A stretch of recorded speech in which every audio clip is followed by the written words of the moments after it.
Dernière émission de cette première journée en direct sur le Salon des maires et des collectivités locales à Paris et toujours bien sûr sur U2P TV. Je vous rappelle que vous pouvez revoir toutes les émissions de cette journée en replay sur udp-tv.fr et sur tous les réseaux sociaux de l'U2P. N'hésitez pas à les liker, les partager, les commenter et on se retrouvera évidemment demain pour une nouvelle salve d'émissions. En attendant, nous allons parler du dialogue nécessaire et je dirais même impératif entre les entreprises de proximité et les collectivités locales, notamment en ce qui concerne les travaux qui sont engagés près des commerces, puisque nous sommes tous d'accord pour dire qu'une ville qui se modernise, qui s'embellit, qui met en place des solutions concrètes pour améliorer l'espace de vie, c'est évidemment positif, sauf que lorsque ces travaux sont décidés sans concertation préalable avec les commerçants, notamment sur les dates de début, les dates de fin, les nuisances sonores ou alors les restrictions d'accès pour la clientèle, ben là c'est un réel problème pour les entreprises de proximité qui perdent en visibilité et donc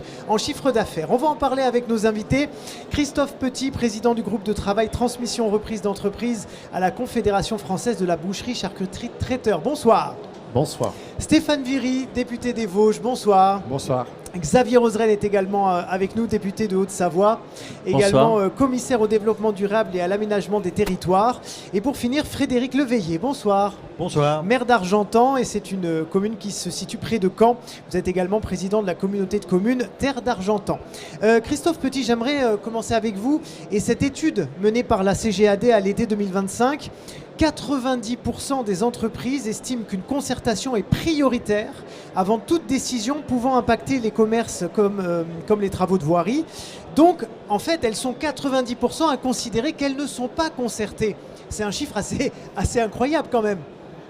Alors, en effet, oui, c'est un chiffre incroyable, mais souligner que, vous l'avez souligné, c'est indispensable d'impliquer les artisans. C'est souvent une histoire d'humain, de relations.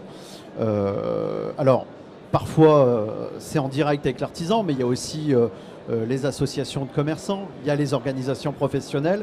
Et si des difficultés peuvent arriver dans la relation, eh bien, les organisations professionnelles ou les associations peuvent aussi faire ce rôle de relais et puis adapter les choses pour qu'effectivement les travaux se passent le mieux possible. Stéphane Viry, on voit bien sur le terrain que ce n'est pas forcément tout à fait naturel et c'est un peu révoltant parce qu'on se dit mais évidemment s'il y a des travaux sur la voirie en face de commerce, il faut que les commerçants soient les premiers prévenus.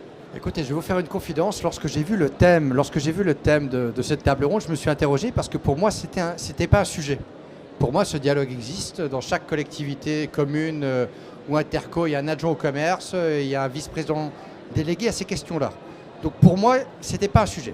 Que vous le mettiez à l'ordre du jour, ça signifie effectivement que certains ont le sentiment que ce défaut de concertation est présent, que ça leur porte préjudice. Moi, je m'en étonne parce que je ne conçois pas effectivement de construire un avenir à un territoire en faisant fi de celles et ceux qui ont créé de la richesse, à savoir ces commerçants, ces artisans. Alors, je ne peux que prôner effectivement une méthode, un dialogue en amont, bien sûr sur les dates des travaux, sur les modalités des travaux. Et puis, quand ça ne fonctionne pas, on en parlera probablement tout à l'heure, il y a un mécanisme de réparation. La jurisprudence a été posée pour que, lorsqu'il y a des troubles anormaux, lorsque les conséquences sont excessives par rapport à ce qu'on peut communément attendre, le commerçant ou l'artisan peut aller voir un juge pour obtenir réparation. C'est mieux de prévenir que de guérir. Mais j'avoue effectivement avoir été interpellé. Et vous voyez le chiffre de cette enquête, donc 90%. Ça prouve bien que l'UDP est à l'écoute de ses adhérents et de celles et ceux qui la constituent. Mais je comprends effectivement en tout cas le message. Mais je le redis, ça m'étonne. Et on est véritablement dans cette cathédrale des maires aujourd'hui à Paris pour que toutes et tous entendent ce message. On va demander aux principaux intéressés parce que nous avons un ancien maire et aujourd'hui député et un maire. Donc on va demander tout de suite au maire qui est avec nous. Comment vous travaillez, vous, sur ce sujet des travaux ? Bah écoutez, d'abord, c'est pas toujours un sujet simple et il faut le dire quand même parce que j'entends la réalité théorique, mais il y a la réalité concrète, pratique. Et qu'il faut avoir en tête que quand on organise des travaux, on ne maîtrise pas tout en tant que collectivité. D'abord parce que directement, en général, ce ne sont pas nos services qui agissent, mais des entreprises. Ça, c'est un vrai point et un point important qu'il faut avoir en tête. Deuxièmement, les calendriers, parfois, il y a des impondérables, y compris météorologiques ou autres, qui font que ça décale. Et donc, c'est forcément un sujet difficile. Mais pour autant, je pense que ce qui est essentiel et fondamental, c'est en effet de bien garder cette qualité d'échange et d'anticipation.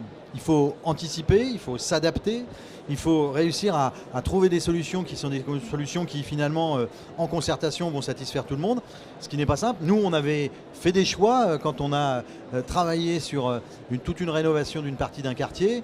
On est même allé en amont jusqu'à une commission d'indemnisation des commerçants sur le territoire, de façon à ce qu'ils puissent être soutenus et aidés, parce qu'on a bien conscience que quand on fait des travaux, eh ben c'est compliqué. Mais de quelle manière vous arrivez à mettre une somme, un prix sur le manque à gagner? Alors il y a tout un travail qui s'est organisé avec des professionnels et qui mettait en lien les résultats mensuels par rapport aux résultats mensuels antérieurs. Alors c'est facile quand il n'y a pas de Covid, c'est plus compliqué quand il y a le Covid, vous imaginez bien. Mais en tout cas, on a réussi à le faire et on a réussi, je crois, à satisfaire la situation qu'on avait au niveau local. Et on va avoir à le retravailler parce qu'on a encore des choses à effectuer. Et ce qu'il faut avoir en tête, c'est que quand on fait des travaux, on ne les fait pas pour embêter nos commerçants, on les fait par obligation. Et que souvent, les travaux les plus complexes sont ceux qu'on ne voit pas, c'est-à-dire ceux qui sont en dessous. Les réseaux, etc. Et ça prend du temps, ça nécessite qu'on creuse et qu'on creuse beaucoup. Et forcément, ça complexifie la proximité, l'arrivée en proximité sur les différents commerces. Alors Xavier Roseren, je le disais tout à l'heure, vous êtes commerçant dans la ville des Ouches en Haute-Savoie, vous étiez ancien maire. On peut se dire peut-être que dans cette station, les travaux peuvent être faits en dehors de l'hiver par exemple, où il y a une grosse affluence. C'est une façon aussi peut-être de pallier tout ça? En fait, moi je suis commerçant depuis 28 ans, maire en 2014 et député en 2017. Et donc j'ai fait les deux côtés. Et c'est pas plus agaçant de découvrir des projets au moment où ils sont décidés et on vient vous mettre devant le fait accompli. Donc dès que j'ai été maire, la première chose, j'ai créé un conseil local des entreprises de proximité qui recevait des informations régulières de la mairie. Mais au-delà de ça, c'est qu'à chaque fois qu'il y a des travaux, etc., l'ensemble des commerçants sont prévenus. Alors, effectivement, il peut y avoir des aléas, monsieur le maire, mais c'est pas fait systématiquement et c'est juste catastrophique. Quand on est en territoire de montagne, c'est encore plus compliqué. Vous ne pouvez pas faire de travaux en hiver. Et surtout, vous ne pouvez pas faire de travaux pendant la forte saison. Donc ça veut dire que dès que la saison est un peu finie, vous avez un temps qui est très très très court et toutes les entreprises y vont en même temps. Voilà. Donc ça complique un peu les choses, mais il faut vraiment que dans chaque commune, on mette en place ce conseil avec l'ensemble des commerçants pour qu'ils soient informés de façon immédiate. C'est pas très compliqué, il faut qu'il y ait un réflexe. Ce réflexe, il n'est pas évident. Alors il y a aussi autre chose, et vous allez peut-être m'infirmer ou me conforter dans cette idée, mais c'est difficile aussi de contenter tout le monde.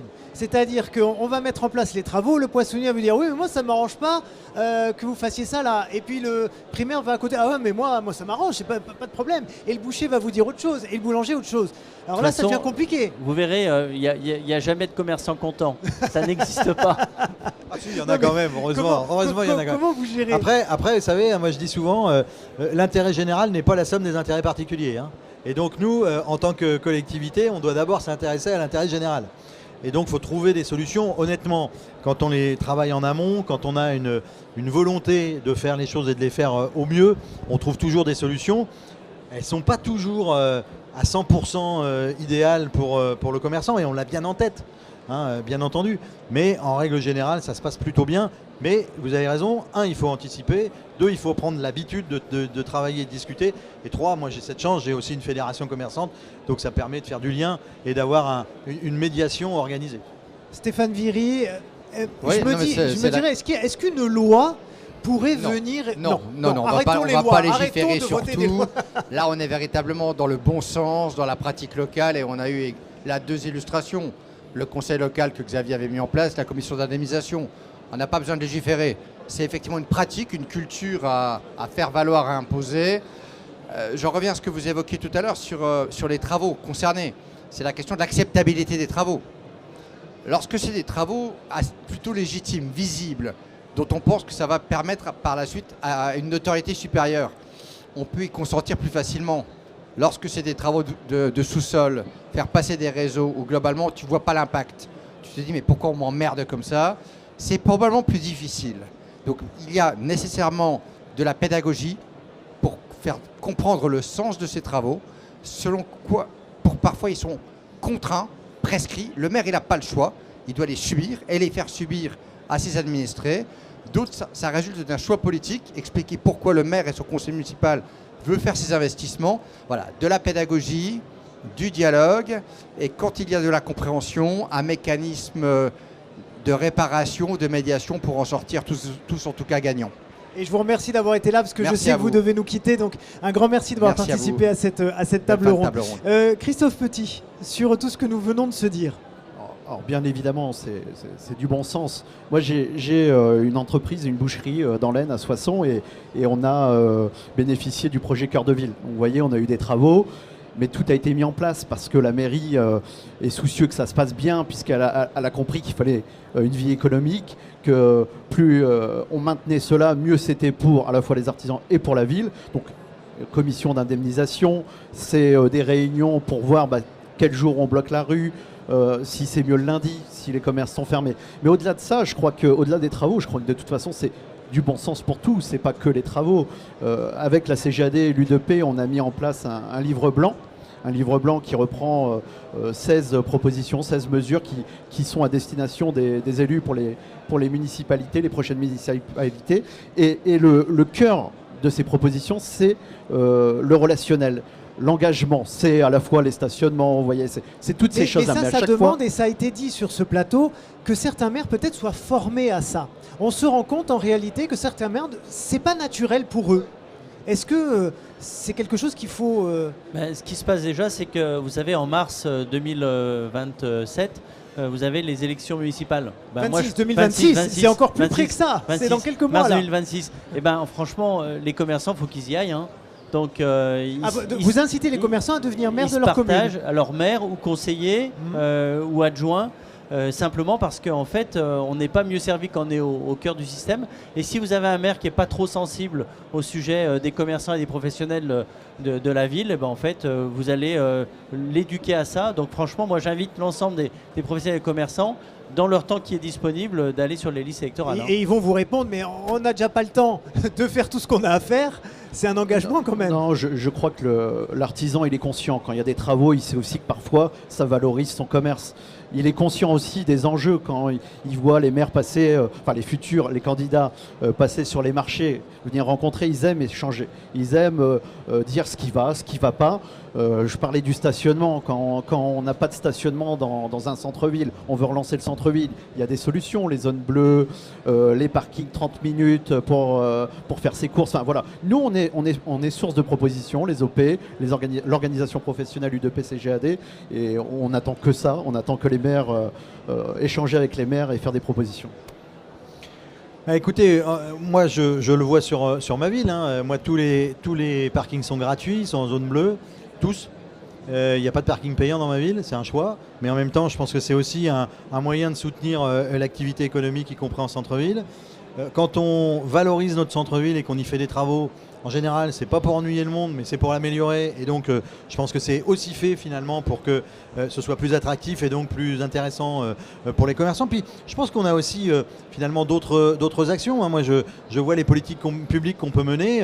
Alors, je sors un peu du commerce pur pour aller vers plutôt les bâtisseurs, mais quand on lance une opération programmée d'amélioration de l'habitat, moi je l'ai fait, en 4 ans il y a eu 19 millions de travaux qui ont été réalisés à 99% par des entreprises locales, 19 millions de travaux, voilà, on développe aussi l'économie locale avec des actions d'une collectivité. Je pense que c'est aussi de notre responsabilité en tant qu'élu, et je pense que c'est aussi ça le lien qu'on peut avoir avec les entreprises de proximité, et on y est tous très attentifs. Mais justement sur la formation des maires, parce que c'est revenu quand même dans nos émissions, et sur le fait que là il va y avoir des nouveaux maires qui sont peut-être instituteurs, qui sont peut-être commerçants, qui sont peut-être peu importe, et qui n'ont pas cette conscience-là du dialogue, et même cette qualité-là du dialogue qui est nécessaire. Après, on a aussi des services, hein. Moi, j'ai un manager de centre-ville. Il est en contact au quotidien avec les commerçants sur le centre-ville. Et c'est un atout pour nous parce que à la fois, il fait du relais dans les deux sens. Et en même temps, il est au contact et il sait nous dire et nous donner des ressentis, des situations réelles ou des idées qu'on peut avoir. Donc c'est à nous de vraiment travailler là-dessus, y compris avec nos services. C'est pour ça que j'entends sur la formation, mais il faut bien savoir que quand on est maire, on a la compétence générale. Donc on ne peut pas être omniscient, ça n'existe pas. Mais pour autant, il faut savoir un petit peu de tout. Pour autant, on est obligé de s'intéresser à tous les oui. sujets. Et donc, il faut aussi pouvoir travailler avec nos services, savoir travailler avec les acteurs du territoire, et les commerçants en sont, savoir travailler avec les intermédiaires, et les fédérations des commerçants sont pour ça importantes et intéressantes. Et je pense que c'est avant d'avoir une notion même de formation, je pense qu'il faut avoir une envie que de pouvoir partager, construire ensemble et avoir finalement une vraie stratégie qui soit une stratégie mise à disposition de tous et en particulier des commerçants. Merci beaucoup à tous les trois, merci pour ces échanges et on a bien compris le dialogue évidemment. Se concerter, parler, échanger et donc s'engager aussi. Il y a un appel très clair de Xavier Roseraine pour vous, chers commerçants, artisans, professionnels libéraux, pour aller, pourquoi pas, en tant que conseiller municipal ou même maire, pourquoi pas. Et c'est vrai qu'on n'est jamais mieux servi que par soi-même. C'était une belle conclusion. Merci à tous pour cette première journée. Merci pour vos visionnages, merci pour vos replays, merci pour vos commentaires. On se retrouve évidemment demain pour une nouvelle série d'émissions en direct du Salon des collectivités locales et des maires. Bonne soirée.